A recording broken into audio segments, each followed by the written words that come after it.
Welcome back to Mac Talks of Football, and we are gonna review the game between Arsenal and Manchester City, and we're gonna talk about a lot of things. I mean, if there was, I said that a couple of weeks ago, but I think this game is just takes it another level. If there was one game that shows how corrupt this league is, how corrupt the PGML is, and how much money is being used in the game, that this game was the perfect example of that. We're gonna talk about all of that, but we'll start with the game. So let's get on with it.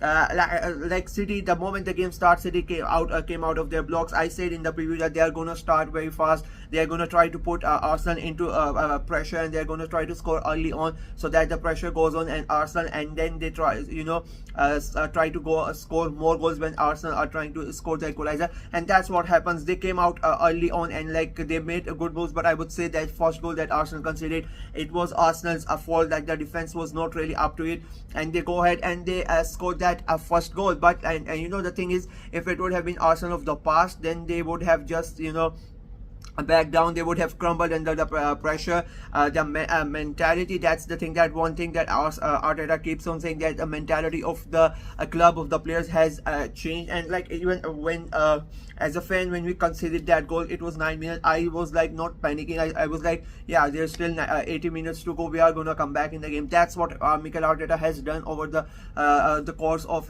his stay at Arsenal, and that's what happened. We go back come back into the game.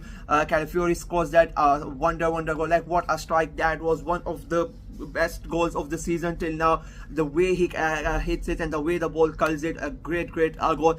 City was like, City players all over Michael Oliver. That is a bookable offense. He never booked any one of the City players. Only the captain is allowed to go ahead and talk to the referee, but they were all 8 or 9 ahead him. Why he did not book them? If you are gonna follow the laws and all the rules of that are in your rule book, you should be brandishing out yellow cards for every City player who was in front of you, but you did not do that, because you will not do that, because you are corrupt as fuck, right? Let's be very honest about it. Like, I'm so pissed off. I did not make this video. I was at work when the game was happening. I watched the game at work. I came back, but I was not really in the mental state to make this video, because I was so angry. So I delayed the video, but still, like, it is it's not it is disappointing. It makes you angry. Like, this is the biggest game of the season. It is last year's champions versus the runners-up. It is the game between two teams that are potentially going to fight for the title again. They are the two teams who have fought for the title for the last 2 years.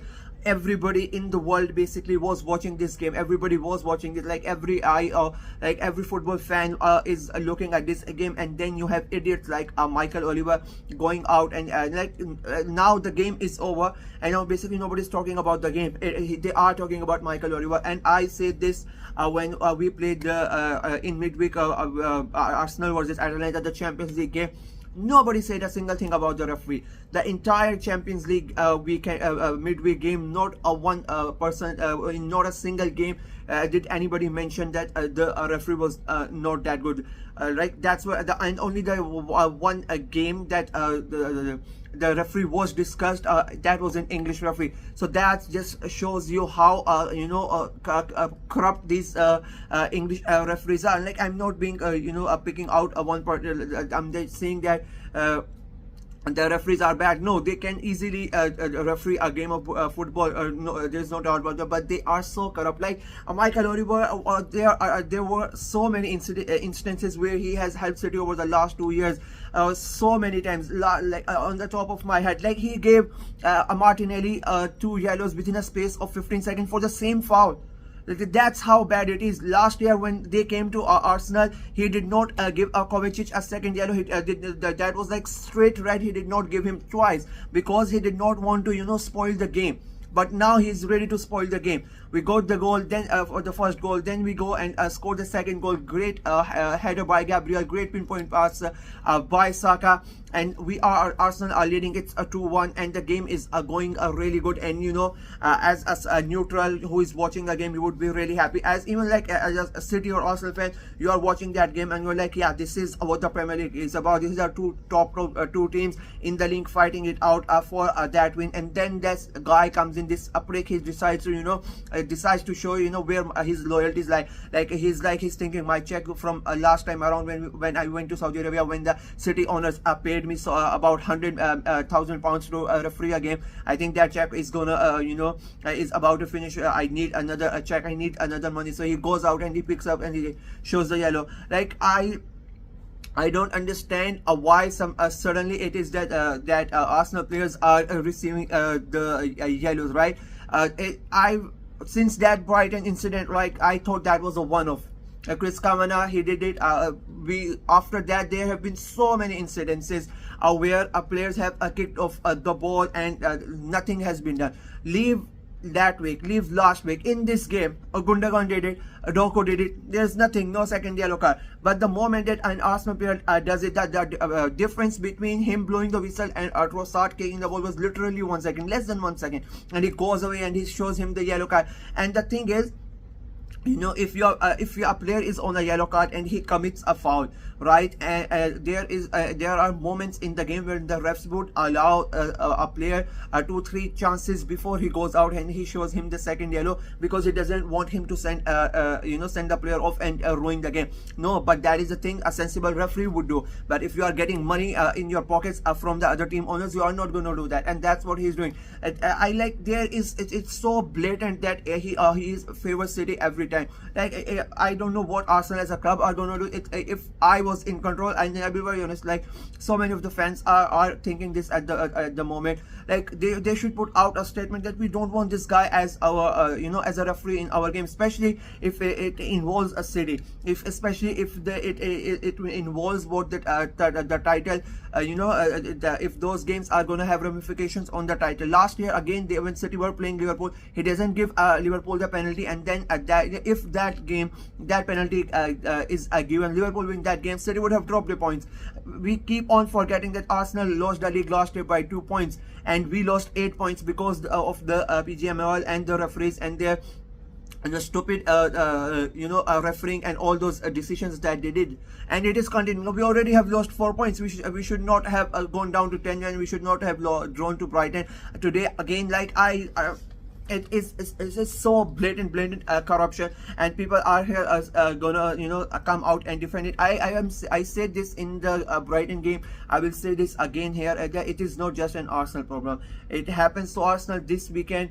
It will happen to Manchester United. It will happen to Chelsea. It will happen to Newcastle.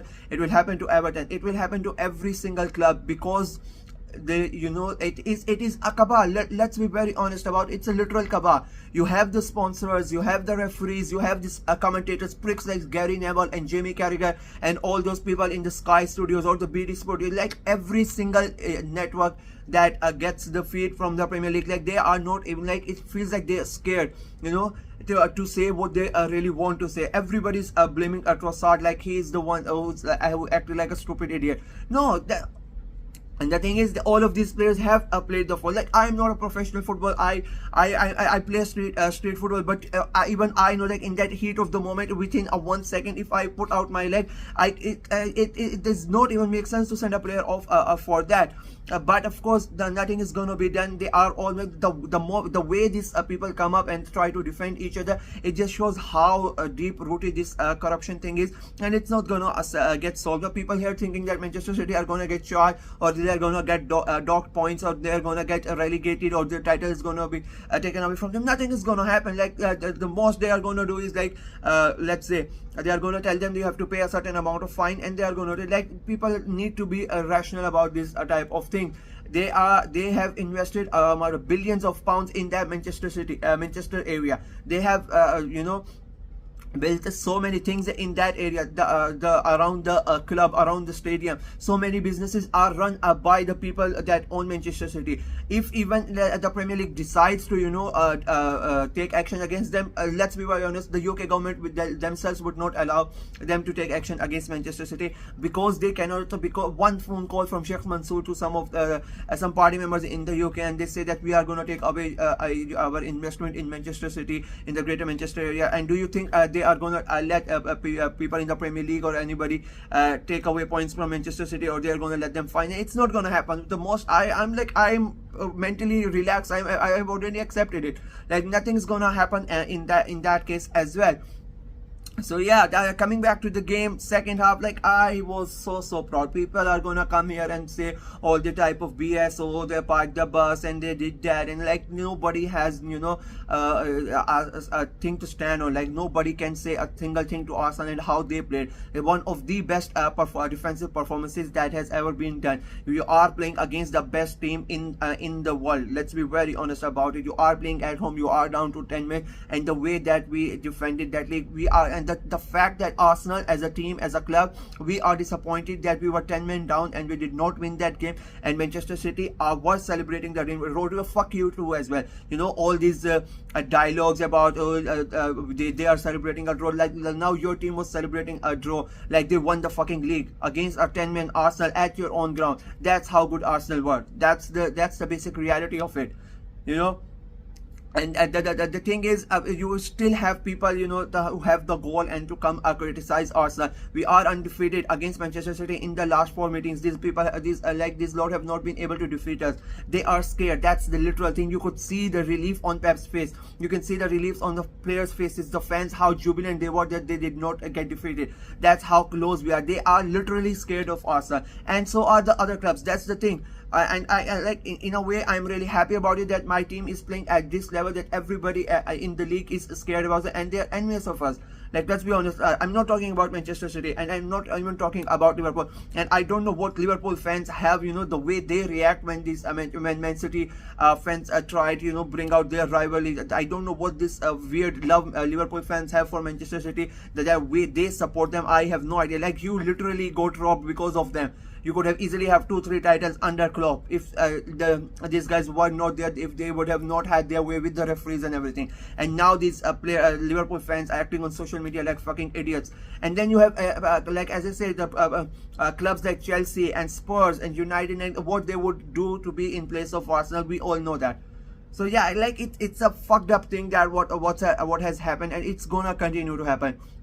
You saw Arteta's reaction, you saw every player's reaction, and like I really hope that something is done, but I'm like, I have accepted like that nothing's gonna be done. It's the same all every season by season. Like, it's happened every year. We sit back, we see stuff happen, and I'm like sometimes like I just sit here and I wait for every weekend, and I will like, and I count, this is what I am gonna do on this channel, right? I'm gonna count in the Premier League how many those decisions are there on the weekend. We're gonna see how they multiply. Let's be right, like, I'm already ready. Like, next weekend you're gonna see, if it's not Arsenal, it might be a smaller, it might be Ipswich, it might be Everton, it might be United. You never know.